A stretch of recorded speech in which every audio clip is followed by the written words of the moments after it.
Now we're back with a whole new series of the road to 10k. I set myself a challenge to turn £1,000 into £10,000 by flipping cars. And in the past few videos we've been fixing up two Subaru Imprezas which we bought for £4,000. One had a blown engine and one had a blown clutch and was rotten. We spent a hell of a long time fixing up these two Subarus, and in the last video we completely finished both and we put them both for sale. In today's video we're going to be telling you exactly how much we spent and how much profit we made from the two Subarus, and we're going to be revealing the new car which we have bought to hopefully take us to that £10,000 mark. So welcome everybody. I know it's been a couple of weeks since I uploaded the video, and when editing this video I've seen a really annoying mark on the camera lens. I'm really sorry, just try to ignore that please. That's been because I've been on around a 10-day road trip to Monaco through the South Pyrenees with True Rally. It's been an unbelievable experience, but obviously can't fix shitboxes when I'm driving through Europe. So we went with True Rally and they organised absolutely everything. We went with like 40 other people to 20 different cars. It was honestly unbelievable. But now I am back, and whilst I was away we actually sold both of the Subarus, and it's time to move on to the next car in the series. But first of all, let's go to the spreadsheets. Let's cut to future Lee Lockwood, and he's going to explain to you how much we made on both of the Subarus. We'll cut back to me and I'm going to show you what I've bought. It's sat right in front of me. So thank you very much, Lee from the past. We have a spreadsheet here of everything that I've spent on this series from the road to 10k, starting from the first £500 that we spent on the Volkswagen Bora to start this series. So we started with £1,000. Now we had to buy and fix a car for £1,000. So now we worked our way up and we had a budget of £4,292 when we sold the Focus, and we bought the Subarus for £4,000. I knew I was going to go over budget because it left us £292 to fix two cars, one with a blown engine, one with a blown clutch which was rotten. So I knew I was going to go over budget, but I thought it would be good for the series. So I'm not going to go over every little thing I've spent, but I have put them in the spreadsheet. There might be a couple things that I've missed. Now I do want to stress, with this series I got a lot of help on these Subarus, a lot of help, and I can't thank those people enough. You guys know who you are. You know, I did pretty much get a free pass with this engine, getting all the stuff from Alec, you know, in terms of the block that he had lying around and the head gaskets and stuff. You know, I got so lucky, and I do want to address, this is probably a good time to address a few comments. A few comments were saying it's not a fair series of making money because you're getting things for cheap, you're getting things for free, you're asking for help through the channel, you know, and that is a fair comment to make, but you've got to understand that when I'm selling these cars, I sell them fast and cheap to get the series moving. So the money that I save from getting free parts from the YouTube or help from the YouTube channel, I lose out on that from having to sell the cars super cheap in the end, because I don't want to be sat with a car for 2 months. You know, I might get £500 worth of stuff for free on each car maybe, but at the end I sell the cars for £500, £1,000 cheaper than I would have if I didn't have to move them so fast. So I understand and appreciate the comments saying that it's not fair, but it is in the end, because if I didn't have the channel, I'd be selling these for a lot more money. So let's go into the Subarus and dive down. So we started off with £292 in the bank, and obviously we wasn't going to fix that. So we spent a total of £1,187.50 on the Subarus in total. Lots of those being sills for the welding, clutches, head skims, things like that. There's a load of stuff here. I'm not going to go into every little thing. Did get the paint for cheap from Kuba because I did all the prep. We used 2K and he's a friend of mine. So we did get that really cheap. Kuba just charged me what it cost for the paint, which was like 150 quid or something just for the paint. I did all the prep and we just used his expertise to paint really. So Kuba, you're the guy. But a load of other things here as well, and yeah, so we ended up spending £1,187.50 fixing those two Subarus. So we did well, but it took a hell of a lot of time. If that was a labour, it would have been thousands of pounds worth of labour. So in the end, what did we sell them for? So we sold the red Subaru for £4,700, which for a version 1 is cheap with all the engine work that it had, but the car did have a lot of problems. The paint wasn't the best, and there was a lot of things that were, you know, missing from the end and just making it a little bit tacky, like the rear arch and some of the interior bits. But with the channel, I have to outweigh what's more important, the time or the profit I'm going to get back from fixing all those little things, you know. The main aspect of this is getting the videos done, keeping them at a fast pace and moving on for the cars. Making profit, but moving on and not boring the hell out of everyone having a car for 6 months. So, yes, we made 4,700. Realistically, that car, tidied up, would be going for 5.5, 6, easy all day. But we have to let it go quick because we want to move on with the series. So we sold that for 4,700, and I sold that whilst I was away in Monaco. And the blue Subaru I sold for £3,640. Again, that's cheap. With all the welding it had done, and all the engine work it had done, the clutch it had done, that is cheap for a classic 99 Subaru with a fresh respray. That is really cheap. But it went to a friend, he came, bought it, sold, gone. I can move on with the channel. So that leaves us with a pot in the end of £7,445. Which means if we outweigh the cost of that versus what we spent, we ended up with a profit of £3,445, which is pretty good. That is pretty good, but that is over 2 cars for around 7 months. So when you look at it that way, it's not that much money, and that's with a lot of help through the channel. And don't forget, that's me doing all of the work. There is hundreds of hours that have gone into those cars. So a profit of £3,445. If I had to pay me wages and to pay overheads and to pay all that kind of stuff, I would have made no money. But we're doing this for a YouTube series with one guy, and you know, getting the videos gets me money. So kind of, in theory, I'm not charging for labour because I'd be making videos anyway. So we made a profit of £3,445 on the 2 Subarus over the past 8 months, which is pretty good when you look at it on spreadsheet, but timing, maybe not. That leaves us with a bank of £7,445. So let's cut back to past tense Lee and let's show you what we have bought.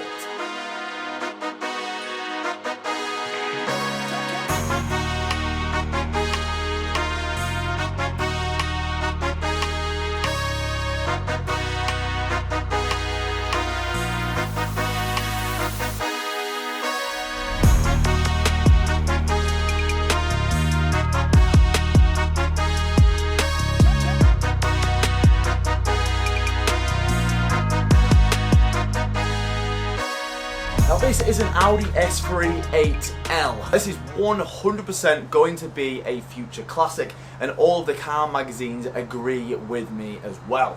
Now this car has shot up in value recently. I remember picking these up for around £1,000, 1,500 quid. Now they're going for sale for around £7,000, the clean ones. In fact, you can pick up a 2010, 2011 S3 cheaper than you can actually pick up these classic first generation S3s. Now it's a very special car because this is actually one of the only hot hatches of its era that came with 4-wheel drive and this much horsepower. So this is the BAM engine. It's known as a BAM 225. This is the infamous BAM engine. Now, interestingly enough, when these first came out, they came with 215 horsepower on purpose because it was getting that fast. It was almost outselling the TT, which was one of their main cars from Audi. But in the early 2000s, 2001, they actually bumped up the horsepower to the 225, and it infamously became the BAM 225. And this is one of those first generations where it became the 225. Now in the early 2000s, the cars which were competing with this was the Civic Type R, the Ford Focus ST, the Clio, and a couple of Alphas, and they were all front wheel drive, and all of them were less horsepower. So you can see why this car gained its notoriety in the early 2000s, coming with a 4-wheel drive Haldex system, which is still what you see in all of the VAG platforms today. Well, these cars are coming out in the early 2000s with over 200 horsepower, 4-wheel drive, a 6-speed manual gearbox, and all of the added benefits like heated seats, Recaro, bucket seats. This car was ahead of its time in the early 2000s, and this is why it's constantly going up in value, and this is why I've decided to buy one. But it's not all good news. This car is definitely not what they would call a good example, and this is why I've got it for cheap. So with £7,500 in the pot after selling the Subarus, I decided to buy this Audi S3 for a lower number of £2,250. My number one thing for this series was I will not be buying cars that are not somewhat cool or that I somewhat would own. And I was struggling to find something around the £4 or £5 grand mark. This popped up. I've never owned one, I've never driven one. They're super cool, and I definitely didn't want to buy some kind of boring diesel. We're gonna keep on the theme of buying some cool modified performance cars, which you guys would be interested to see. But I've gone over all the good bits of why this car is so popular and why it's good in value. Let's go over the downsides. Why was this car cheap? And why have I bought it? Because you guys know I don't buy anything that's going to be easy. Before we get into the bad things, I'm going to show you the best thing about this Audi S3, and it's under the bonnet.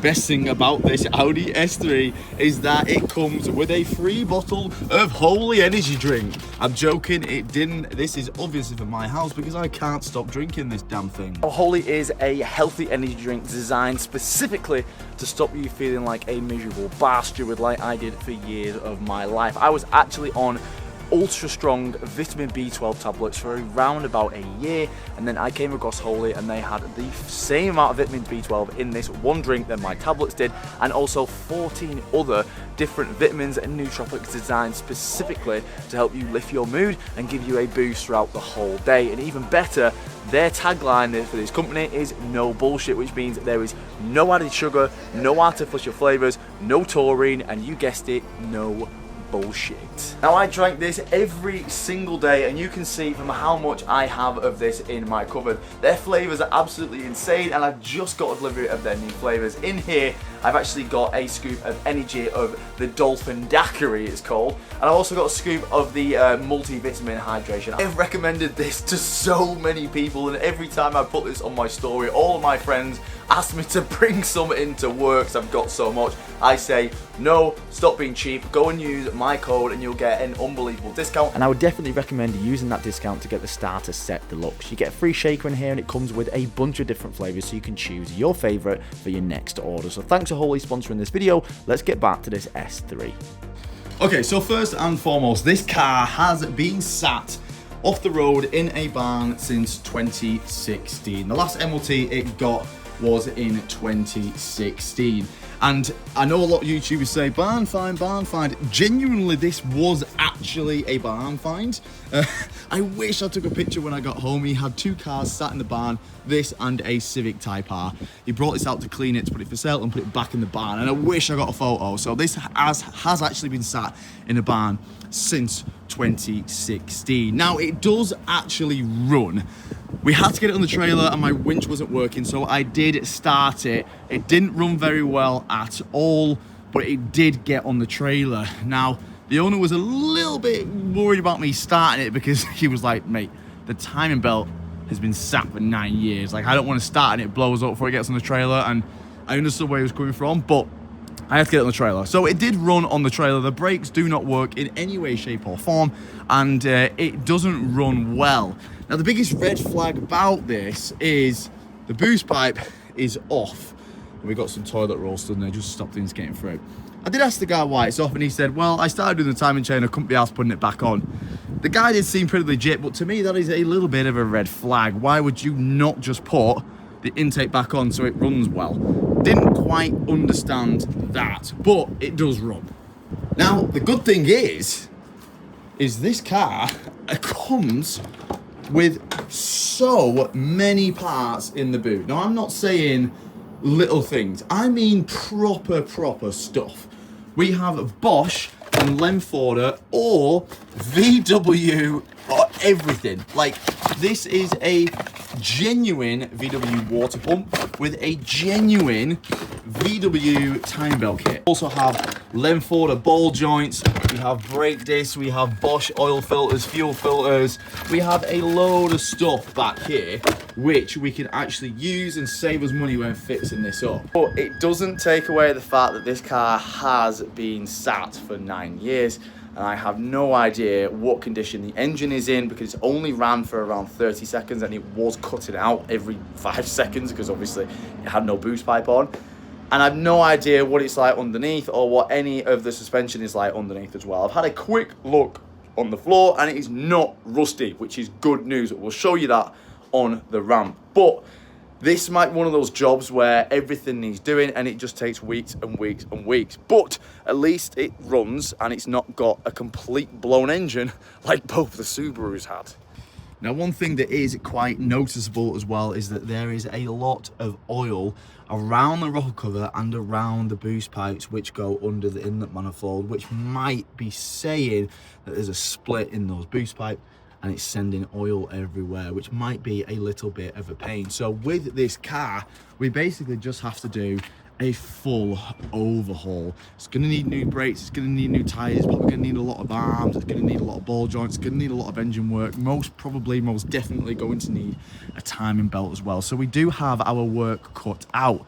But the good thing about this is the bodywork is in really good condition. There's no bubbling of the arches. There's really no dents along the car. The paint is in good condition, even though it has just got a few scratches where obviously someone's just washed it really quick. And it is just looking a little bit sorry for itself. But the good thing about this S3, it's actually a chrome pack, which has the chrome mirrors and stuff, and this has the heated seats as well. So it's got these beautiful lovely Recaros in here and they are heated. We've actually got heated seats, 2002 heated seats.